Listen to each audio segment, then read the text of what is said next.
Today is Sunday, the 24th of June, 1509, and this is the day on which Henry and Catherine were jointly anointed and crowned, and it coincided with Midsummer. And Henry was 4 days short of his 18th birthday, and Catherine was 23. And the ceremony was very lavish and included a mass, and we're going to be reenacting some of that ceremony today. This is Renaissance Island after all, and we focus on Tudor Britain, so we did think it would be appropriate. And as was customary, the official coronation took place several months after the death of the monarch, in this case Henry's father, Henry VII. Coronations were happy occasions, and the space between Henry VII's funeral and the coronation ceremony gave everyone a chance to grieve for a while. And at the time of the coronation, Henry and Catherine had been married 13 days, having quietly exchanged their vows at Greenwich Palace on the 11th of June.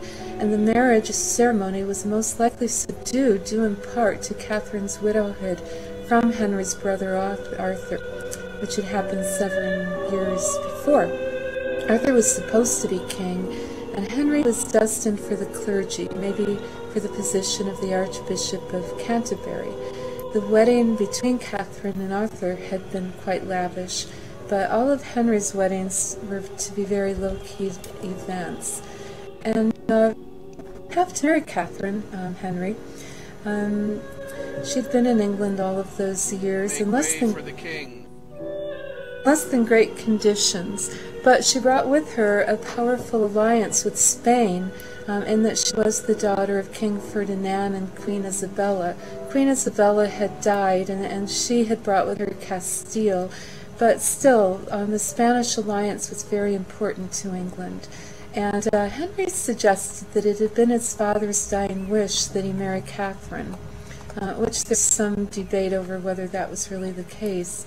And then, too, there was the issue that Arthur had been Henry's brother, and according to Catherine, he had been too sick and ill to consummate the marriage, which meant that she could marry his brother, but they still had to have a papal disposition, and they did receive that.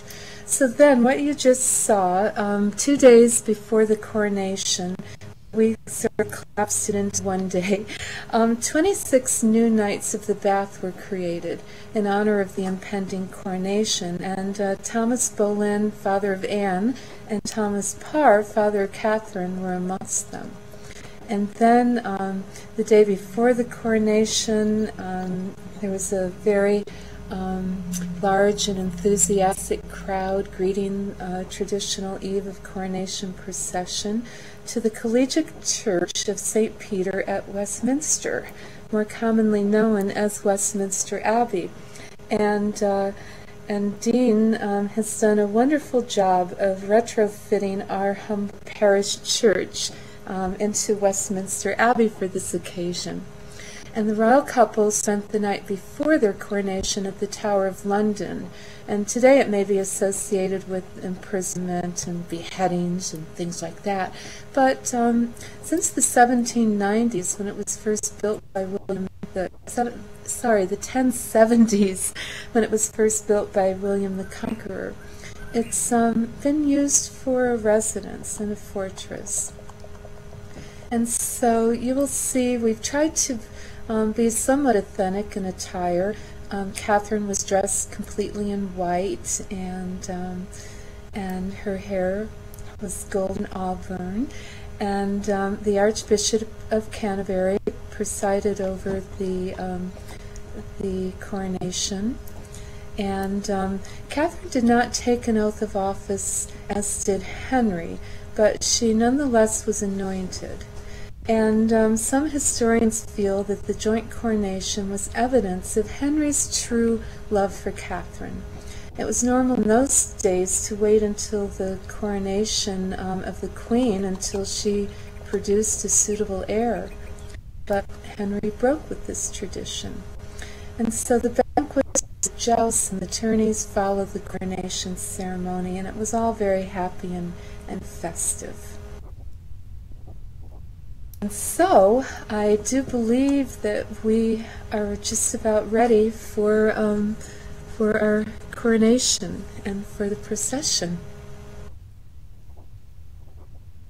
Make way for His Grace Henry, King of England, France, Scotland, and Ireland.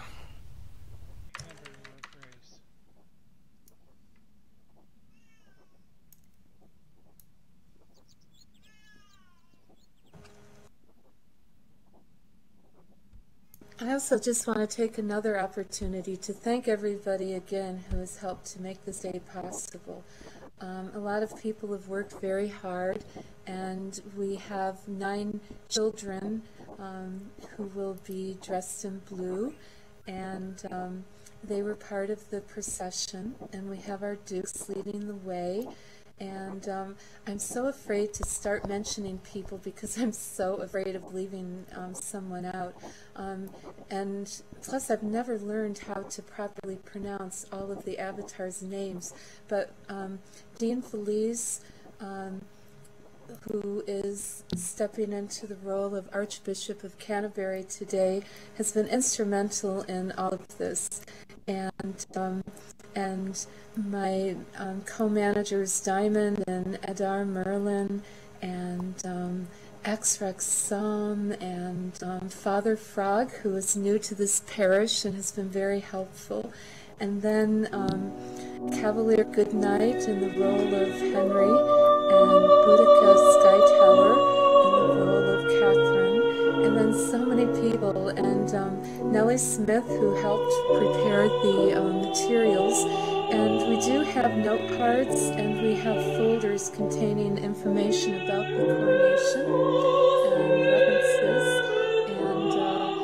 and the Twitter feed too that the Tower of London and court established for the coronation. And and Diamond, I hope I mentioned you, and I hope I'm not leaving anyone out.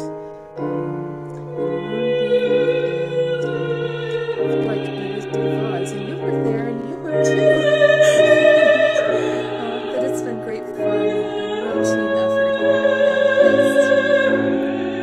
Big thank you to you also, Korrigan, because without you, we wouldn't be able to hold this today. You've done a lot of research, and we're sending this to you.